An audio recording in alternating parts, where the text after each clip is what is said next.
Topping today's news, the Prime Minister urges the IDB to revisit its loan policy. The Deputy Prime Minister optimistic about Grand Bahama's economy. The Police Commissioner speaks about officers who find themselves on the wrong side of the law, and another man arraigned in connection to that $15 million drug seizure on Acklands.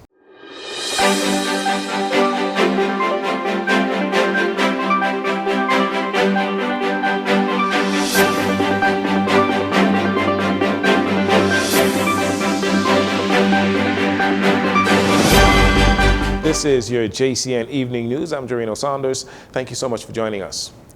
One bad apple can spoil the entire bunch. In 2024, a number of police officers, including some high-ranking officers, found themselves on the wrong side of the law, causing a black eye for the Royal Bahamas Police Force.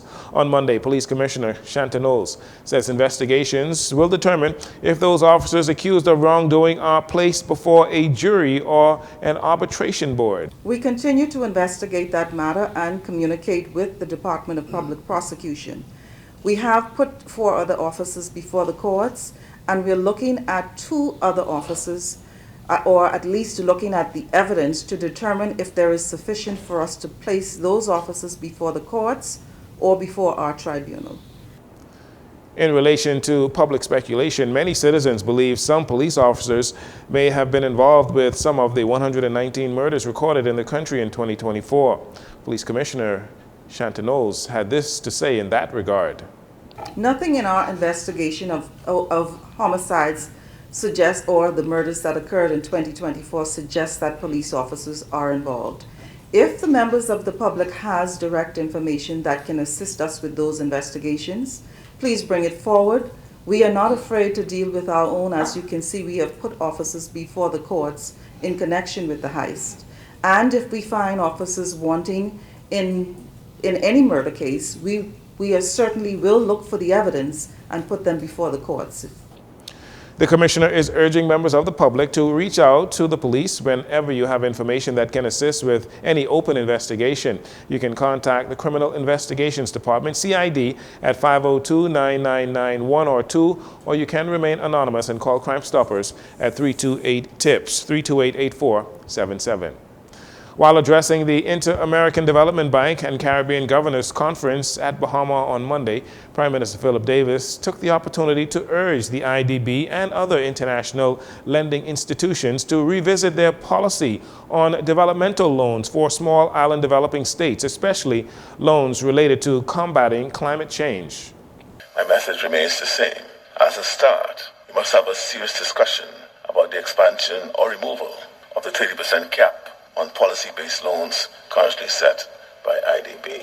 In this era of climate change, given the unprecedented scale of our needs, it is time to rethink the percentages of funds dedicated to policy-based loans that go on to fund our developmental needs and agendas.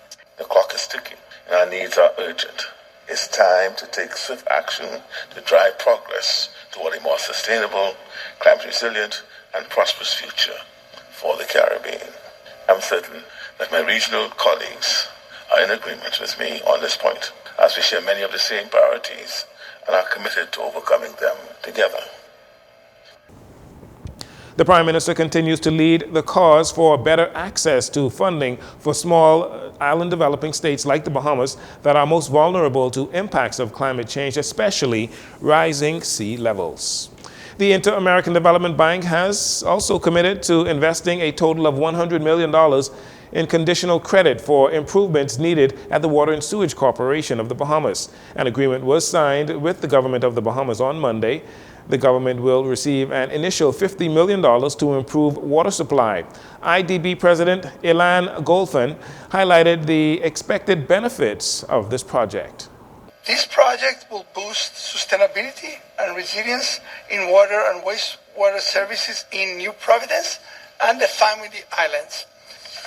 The project is about water, but it's about wastewater collection and reduced sewerage that have an impact when you have an overflow. 55,000 families will benefit, which means 235,000 people will benefit from this project. Officials say that this new investment will create a more reliable and sustainable potable water supply system nationwide, rectifying the ongoing issues of water distribution on many of our islands. The Deputy Prime Minister, Chester Cooper, admits there are obstacles to overcome, but expressed his optimism for the economy of Grand Bahama and the entire island. The Minister of Tourism, Investments and Aviation, speaking during the first night of the Progressive Young Liberals PLP Youth Conclave under the theme, Keep Your Eyes Fixed on 2026. Here's what he had to say. But I feel optimism in Grand Bahama. People are working. Money is flowing. Grand Bahamians are returning home. The resort across there said today that they are full to capacity, 100%.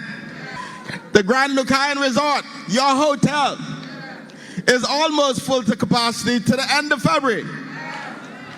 Airlift is up. Tourism is up.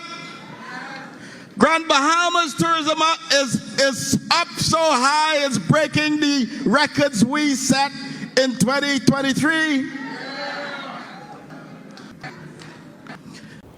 Following Mr. Cooper's comments, there has been some pushback, mainly on social media, with apparent supporters of the Free National Movement questioning if Cooper and the Davis administration truly has their hands on the pulse of Grand Bahama's economy and what residents are feeling and thinking about the government's performance. Mr. Cooper went on to say that the PLP government is working to build a better country for young Bahamians and is focused on creating opportunities in new industries. You're listening to JCN News. We'll take a break here. We'll be right back following these commercials.